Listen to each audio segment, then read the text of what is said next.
Ganito kalakas na pagyanig ang naranasan sa Kamchatka Peninsula sa Russia matapos ang tumamang magnitude 8.8 na lindol kaninang umaga.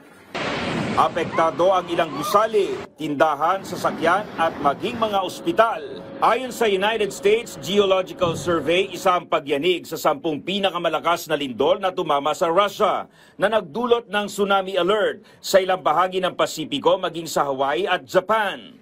Pinakamalakas na lindol din ito simula noong 1952 na naganap din sa Kamchatka.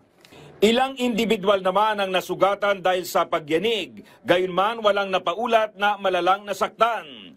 Nagdulot din ang lindol ng pagbaha sa Far East Coast ng Russia kung saan mahigit 2,000 individual ang apektado. Dahil sa pagyanig, idineklara na ang state of emergency sa Northern Kuril Island kung saan karamihan sa kanilang mga residente ay inilikas na.